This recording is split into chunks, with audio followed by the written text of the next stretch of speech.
Hello guys, good morning. Welcome back to my YouTube channel. तो भाई सुबह की राम राम जी आप सभी को। आज सुबह का मौसम कुछ इस तरह से था और थोड़ी देर हम बाहर बैठे, एकदम खिली खिली सी धूप निकली हुई थी और फिर हमें लगना था आज घर के काम में, क्योंकि आज घर बहुत ज़्यादा सफाई मांग रहा था। सब सुबह सुबह अपना अपना काम लेके बैठ गए थे, बच्चों की भी छुट्टी थी। मैंने सबसे पहले किचन के ये सारे बर्तन वर्तन सब साफ़ किए, बर्तन को मांज धो के सेट किया। फिर बारी आई गैस की और स्लेब की। फिर मैंने सारी स्लेब को धोया और रात को जो छोले भिगो के रखे थे उनको बॉईल करना था मुझे। फिर मैंने इधर सारे ये जो स्लैब के कॉर्नर हैं इनको साफ़ किया। बारिश के मौसम में यहाँ पे फंगस लग जाती है तो फिर उसको साफ़ करना था, अच्छा नहीं लगता है डेली डेली ऐसे ही। तो एक दिन तो मुझे करना ही था ये। बाकी डेली मैं करती हूँ थोड़ा थोड़ा, लेकिन उसमें ज़्यादा क्लीनिंग नहीं हो पाती है। इधर कुकर में छोले चढ़ा दिए थे मैंने धो के, और यहाँ पे जब तक मैंने स्लैब और गैस साफ़ की, गैस के जितने भी अस्तर शस्त्र थे सारे फिर से सेट किए, मांज धो के पूरी क्लीन हो गई थी। अब हमारी स्लैब और किचन की जो टाइल्स है ना, ये सारी मुझे आज बहुत अच्छे से वॉश करनी थी। साबुन सरफ और ये भी आज मेरी हेल्प करने में लगे हुए थे। पूरा फ्रिज इन्होंने चमका दिया। साइड में मैंने ये साबुन लगा के छोड़ दिया था और फिर इसकी सारी क्लीनिंग करके फिर इसको अच्छे से पानी से धोया। किचन की सारी क्लीनिंग करने के बाद देखो किचन कुछ इस तरह से चमक गया था। इधर इन्होंने मिक्सी और ये फ्रिज दोनों अच्छे से साफ़ कर दिया था कोलिन डाल के, और तवा भी आज हमारा चमक रहा था, ये भी काला पड़ गया था। और ये यहाँ पे मैंने छलनी लगा दी थी सिंक के अंदर, क्योंकि जो भी खाना पीना बचता है ना फिर सिंक में ना फंसता नहीं है, वो मतलब ब्लॉकेज नहीं होती है। तो भाई यहाँ पे हमारा देखो आज की सफाई कुछ अलग ही नज़र आ रही होगी आपको। फिर मैंने इधर सामान को फिर से सेट कर दिया था, क्योंकि जब तक नीचे की सफाई हो रही थी तब तक सामान ऊपर रख दिया था। अब जब ऊपर की सफाई हो गई है फिर सारा फिर से नीचे सेट कर दिया। और इधर सारी क्लीनिंग करने में लगे हुए थे। ये इधर देव भी अपनी क्लीनिंग करने में लगा हुआ था कि मुझे भी अपने बुक्स और टॉयज चाड़ने हैं। इधर बेड की चादर इसने सेट की, बोला देखो मम्मा मैंने ऐसे सेट किए। फिर मैंने उसको थोड़ा सा फिर से सेट किया तो वो अच्छे से हो गई थी। और बाहर निकल के देखा, इनके स्कूल के बैग भी धो दिए थे और धूप भी अच्छी आई थी, तो लग रहा है आज सूख जाएंगे। मेरा फिर से किचन का काम शुरू। कुकर ने ऐसे सीटी मारी कि सारे छोले का पानी बाहर आ गया। फिर मैंने यहाँ पे कड़ी पत्ते मंगवाए अमन से और पोहा बनाने की तैयारी की।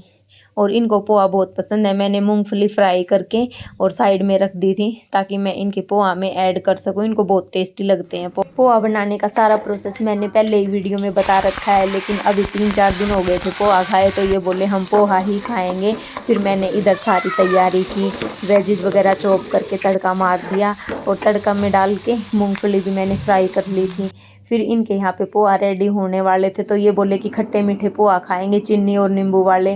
माँ ठीक है जैसी आपकी मर्जी। मैंने इनके लिए खट्टे मीठे वाले पोहा बनाए। इधर मूंगफली का छिलका निकाल के ऊपर से मूंगफली को डाल दिया पोहा के ऊपर, और यहाँ पे हमारे पोहा बन के तैयार हैं। आप भी खा सकते हो, आप भी नाश्ता कर लो सब लोग। और ये इतने खुश हो जाते हैं, इनको ना नमकीन चाहिए थोड़ी सी पोहा के ऊपर। और देव तो पोहा देख के इतना खुश हो जाता है कि बस मेरे पोहा आ गए। सबसे पहले मैंने उसको दिए, फिर मैंने अमन की प्लेट तैयार की। इधर वो भी बहुत खुश हो गया कि चलो मेरे फेवरेट उसने ही बनवाए थे सुबह सुबह बोल के कि मम्मा। फिर मैंने इनके लिए दूध गर्म किया और हमारी भी प्लेट साथ में ही निकाल दी। हम दोनों भी अभी नाश्ता करके फिर आगे का काम करेंगे। तो भाई यहाँ पे हमारे 2 बेसन के लड्डू बचे हुए हैं। अब देखते हैं कौन कौन खाएगा दूध के साथ बेसन के लड्डू। और हमने अपना नाश्ता निकाल लिया था। अब हम नाश्ता कर लेते हैं, आपसे फिर मिलते हैं नाश्ता करने के बाद। यहाँ पे हमारे छोले बॉईल हो गए थे और मैंने इसकी ग्रेवी बनानी थी अभी। तो मैंने 4 प्याज लिए, लहसुन अदरक हरी मिर्च और टमाटर, इनको बारीक बारीक चॉप करके, मतलब रफली चॉप किया था। ज़्यादा बारीक भी नहीं था और ज़्यादा मोटा भी नहीं, रफली चॉप करके फिर मैंने सरसों का तेल चढ़ा दिया कढ़ाई में, कुछ खड़े मसाले के साथ इसमें तड़का लगाया। और आप भी अगर ऐसे छोले बनाओगे तो आपके बहुत टेस्टी बनेंगे, कभी बना के देखना, ट्राई करना आप लोग। और इसमें मैंने मसाले डाले टमाटर के ऊपर ही, नमक मिर्च हल्दी धनिया पाउडर। और इसको पकाने के बाद ही, प्याज को पकने के बाद ही मैं इसके अंदर ये डालूंगी टमाटर। आप भी ध्यान रखना कच्चे प्याज के अंदर टमाटर ऐड नहीं करना है, नहीं तो फिर टेस्ट अच्छा नहीं आता है सब्जी का।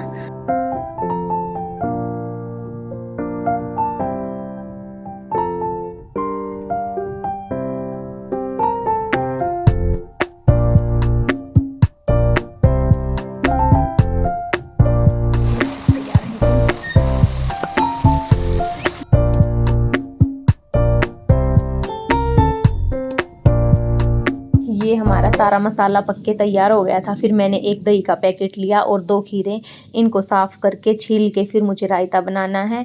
ये मुझे मिक्स वेज रायता बनाना है, रायता बूंदी के साथ में। और मुझे आज जीरा राइस बनाने हैं। फिर मैंने ये ग्रेवी चढ़ा दी थी इधर पीसने के लिए। यहाँ पे सारा मसाला पीस के तैयार हो गया था। फिर मैंने यहाँ पे कढ़ाई चढ़ाई, तेज पत्ता डाला और जीरा, और फिर मैंने तड़का लगाया और इसके अंदर सारी ग्रेवी को ऐड करके जब तक ये अच्छे से पक नहीं जाए तब तक इसका पीछा नहीं छोड़ना है, तभी टेस्ट अच्छा आएगा। कच्ची ग्रेवी कभी भी मत रखना, आप भी ऐसे ही पकाना, सिम और थोड़ा सा लो फ्लेम पे ही पकाना है। ज़्यादा तेज़ कर दोगे फ्लेम को तो ये जल भी सकती है। साइड में मैंने रायता भी बना दिया था बूंदी डाल के, और थोड़े से खीरे और प्याज जो है कद्दूकस करके मैंने इसके अंदर ऐड किए, क्योंकि ये रायता इनको बहुत पसंद है। जब रेस्टोरेंट में जाते हैं तो इस तरह का ही खाते हैं ये। इधर हमारा रायता भी बन के तैयार हो गया है और अब ग्रेवी भी पक चुकी है अच्छे से, आप देख सकते हो। फिर मैंने इसके अंदर छोले ऐड किए। छोले मैंने पहले से ही बॉईल करके रख रखे थे कुकर में, और ग्रेवी हमारी तैयार हो गई है। अब इसको अच्छे से ढक के पकाना है छोले को, और जब ये अच्छे से पक जाएंगे तो इसके अंदर डबल तड़का लगाना है। अब मैंने कुकर में फिर से देसी घी चढ़ा दिया है और घी में अब मैं तड़का लगाऊंगी। तब तक मैंने इधर आटा भी लगाना है और जीरा राइस भी बनाने हैं, और छोले बस बनने ही वाले हैं। मैंने इसके अंदर थोड़े कटे हुए प्याज डाले कुकर में, और इस प्याले की मदद से मैंने ये सारे छोले कुकर के अंदर ट्रांसफ़र कर दिए थे, क्योंकि डबल तड़का लगाना था, उससे टेस्ट बहुत अच्छा आता है। आप भी करके देखना है ऐसे। इसके अंदर 1 चम्मच देसी घी डाला और इसको ढक के सिम फ्लेम पे सीटी लगानी है। तब तक मैंने इधर पूरी का आटा लगाया, और जब तक छोले बन के यहाँ पे हमारे तैयार हो गए थे। और आप देख सकते हो साफ़ सुथरी किचन में मेरा मन कर रहा है आज ज़्यादा से ज़्यादा काम करने का। और ये सारे बर्तन मुझे साथ के साथ धोने थे, नहीं तो मेरा यहाँ पे सिंक पूरा भर जाता है। बर्तन भी वॉश हो गए, आटा भी लग गया, छोले भी बन गए, रायता भी। अब बनाने हैं मुझे जीरा राइस, और जीरा राइस बनाने के लिए मैंने दूसरा कुकर उठाया और देसी घी में मैं इसका तड़का लगाऊंगी। थोड़ा सा घी मुझे आटे के ऊपर डालना था और फिर उसको मैश करके अच्छे से रख देना ताकि पूरियाँ सॉफ्ट बने। और फिर यहाँ पे बारी आ गई जीरा राइस बनाने की। आटा रेडी करके रखा और इसमें देसी घी डाला फिर कुकर में, और फिर इसमें जीरा डाल के बस राइस डालने हैं। और थोड़े से मसाले लिए मैंने, काली मिर्च और लौंग, जिससे हमारे राइस ना कभी हमें परेशान नहीं करेंगे, मतलब पेट में नुकसान नहीं करते हैं अगर हम थोड़े खड़े मसाले ऐड करते हैं। तो फिर मैंने इसके अंदर राइस डाल दी और पानी डाल के, नमक और घी तो था ही इसके अंदर, तो ये बहुत अच्छे से बनेंगे एकदम खिले खिले से। और मैंने यहाँ पे चढ़ा दिए। एक साइड छोले पक्के रेडी हो गए, इधर सारा खाना बन के तैयार है। राइस भी बन गए, रायता भी बन गया और छोले भी। अब बनानी है पूरी। पूरी मैं गरम गरम ही बनाती हूँ, बना के नहीं रखती, ठंडी फिर अच्छी नहीं लगती हैं। और सैलेड भी कट कर दी थी। फिर यहाँ पे देव को मैंने छोले राइस डाल के दी, उसको बहुत पसंद है। वो बोला मम्मा मुझे खाने हैं, मुझे भूख लगी है। और राइस और छोले देखते ही तो उसको भूख लग जाती है अच्छे से, उसको बहुत पसंद है। फिर सैलेड यहाँ पे लगा दी थी, और अब सबकी मुझे थालियाँ लगानी थी। तो ये बोले कि भैया आ गए हैं, पहले सबको पानी पिला दो। तो मैंने इधर भैया को पानी पिलाया और ये बैठ के बातें कर रहे थे। देव ने मुझे बताया कि ये सब मेरे लिए अंकल लेके आए हैं, किंडर जॉय, चॉकलेट। और मैंने कहा मेरे लिए कौन सी है? बोले नहीं ये सारा मेरा है। और चिप्स भी लेके आए थे, दोनों इधर खाने में बिजी। फिर इनको कहाँ छोले राइस खाने थे, फिर तो इनको चीज़ें मिल गई थी खाने की। ये यहाँ पे बातें कर रहे थे, फिर मैंने इनकी थाली लगाई खाने की। आज तो इनको खाने में छोले, पूरी, रायता, सैलेड सब कुछ इनकी फेवरेट चीज़ मिल रही है। और वो भी भैया की वजह से, क्योंकि ये आज हमारे घर पे खाना खाने के लिए आने वाले थे। तो सब लोग इस खुशी में काम में लग गए, सब ने मिलके मेरा सारा काम करवाया। फिर मैंने इनको बोला कि आप भी बैठ जाओ खाने के लिए, मैं आपको गर्मा गर्म पूरी बना के देती रहूँगी, आप सब खाना।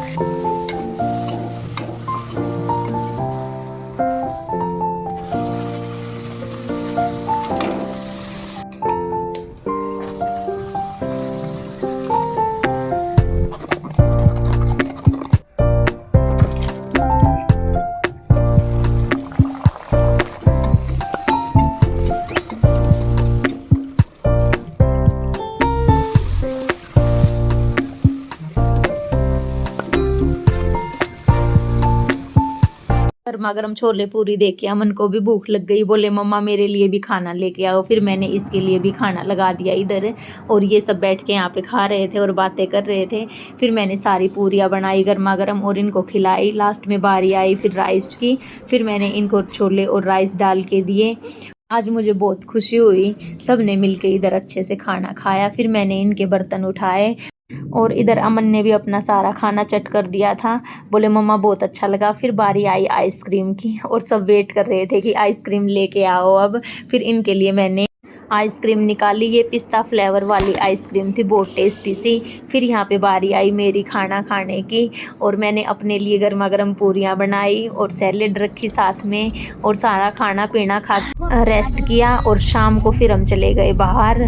आज रावण दहन होने वाला था क्योंकि आज दशहरा है। आप सभी को भी विजयदशमी की बहुत बहुत शुभकामनाएं। और यहाँ पे इतनी ज़्यादा भीड़ थी भाई, बहुत ज़्यादा।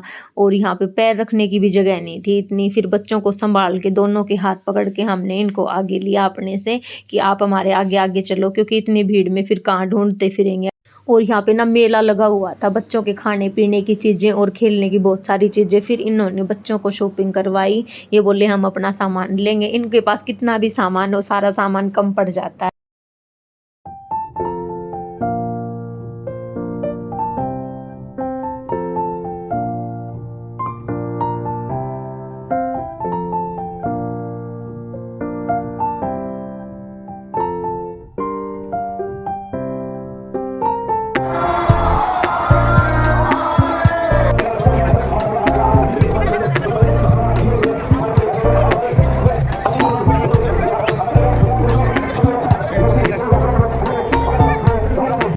फिर हम निकल लिए घर की तरफ वापस, क्योंकि काफ़ी लेट हो गया था। 8 साढ़े 8 का टाइम हो गया था और इनको भूख भी लग गई थी। बोले मम्मा अब चलो घर जाके खाना खाना है और फिर रेस्ट भी करना है। दिन भर इन्होंने खूब मस्ती की, खूब खेले और शाम को फिर राउंड 10 देखने के लिए आए। तो भाई मिलते हैं एक और नए व्लॉग में, तब तक के लिए बाय बाय, टेक केयर।